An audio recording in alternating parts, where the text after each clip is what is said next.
Look at those eye bags, man. I feel like I look like one of the hijackers for the 9/11 planes, but with AIDS. Look at this. What is this right here? Sup, picnickers? Today we're gonna cover a color change. That's right, a color change. No, we're not talking about reparations. We're talking about magic tricks. Of course, we're going to be using the missing piece deck of cards, which happens to be my deck. You should pick it up. If not, you're going to miss out on what is the last run of missing piece cards ever. I don't want to reproduce them. It cost me too much money. So let me recoup that money by selling these separately. Please buy my playing cards. So for those of you guys that have never seen a woman naked, I'm sure you're familiar with this color change known as the paintbrush change, where you rub one card on another and it changes. And from there, you could do a lot of things. You could take this card and maybe wave it in the deck like this, and it goes back into the other one. So what I thought I'd share with you guys today is an update on that handling that takes it to a different dimension. In this case, we're lifting the card up. So no longer is the card being pressed against the card. Now it becomes this wave action where we're holding the card by the ends and the card changes in that way. It almost looks like a gaff card as the card is just waved over the deck at the fingertips and it changes like that. Now, of course, this one has more angle limitations, so you are going to have to mind the participants around you, but I think it's an interesting approach nevertheless. I remind you to check the PigCake Magic Academy, the home of over 1,500 videos worth of card stuff and coin stuff. You have tutorials, you have theory, you have everything that you need to become the best magician you could possibly be. For what price? For what price? For the low, low price of a single White Claw a month. Well, the equivalent of a White Claw a month, which is $5. $5, and you get access to all of these videos going over everything you need.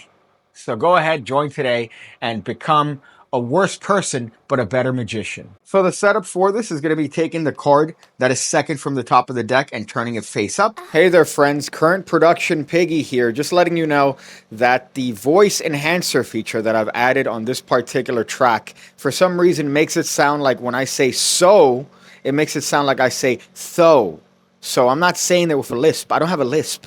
It's just the audio enhancement. So every time you hear me say so, which is quite often, I'm not saying though. But in the actual edits, it comes off as me saying "tho." Figure it out, CapCut. And getting a little pinky break right there below it. I'm going to lift these two cards up as one, and then I'm going to use these cards to turn over the third card, technically from the top of the deck. Now I'm going to rest these two cards down jogged, in this case in jog towards me, as I could draw attention to the card that's at the face, which is the Nine of Diamonds. I'm then going to lift up on just one card. So instead of lifting up on both cards, I'm lifting up on just one of those cards and keeping it in this position until I can hold it with my fingertips. So I'm actually putting pressure with my thumb against the ring finger, which is going to allow me to prop that card up and then be able to re-grip it with my fingertips. So from this position, this is what you see. However, from the back, you can see what's happening here as the card is actually being hidden by this card that is now going to turn into a vertical position. As you can imagine, the main motive for this color change is my thumb, because that's actually what's contacting the face of that card behind this one and allowing the change to actually take place. So when you want the change to happen, all that's going to happen here is that I'm just going to grab this card at the fingertips and I'm going to put pressure with my thumb. I'm then going to move forward with both the card and the card hidden directly below until it's square with the card underneath. Then I'm going to come back in a real vertical position. So I've gone from what is I want to say a 75-degree angle to then a 90-degree angle. And then come back and sweep across the card this way. The perception being that the card is changing as this card, this random card, is being passed through. So from the side, you can see what's going on. I'm lifting this card. I'm going to slide down my hand as I'm gripping with my the fatty portion of my thumb and the ring finger. So now I could actually grab this card and reposition it in this position. I'm then going to move forward with my thumb and move forward with the card.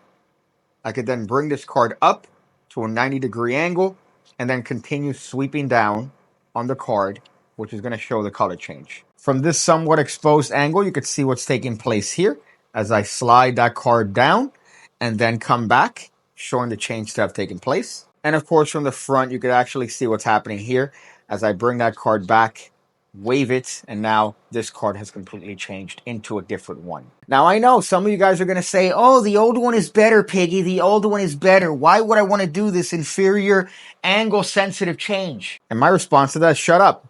Shut up, you little virgin. You virgin bitch. You stupid bitch. I'm not saying it's better. I'm saying it's different. It's a new take on it. It's a new age color change. So it's not necessarily better. As a matter of fact, you could argue that it's worse, but it's different. It looks novel. You might want to do this on Instagram instead of the classic one, just because this makes it a little bit more different than the magicians that are sliding their card back and sliding it forward. And what's great about the missing piece deck is that it comes with a free box. So you could put the cards in the box, and you could travel with them. I'm about a week and a half into eating carnivore. So nothing but meat, eggs, cheese, a lot of protein just based on meats, tuna. It could be fish, it could be chicken, it could be turkey, it could be beef, which is what I've been eating every night. A nice little steak, little treat for myself. It's been going well. I gotta tell you, it's a weird thing to do because I love carbs. I love bread. I love cookies. I love drinking. And unfortunately, liquor doesn't come from an animal. It doesn't come from an animal, so I can't consume it. I don't know how long I'm going to keep it up. Probably until I see some noticeable downsizing in my weight. And I'll keep you guys posted on it. I'll also keep you guys posted if my cholesterol shoots through the roof and I end up dying of a heart attack at 34 years old. So I see you again, when I see you again, when I see you again, when I see you again, when I see you again, when I see you again, when I see you again.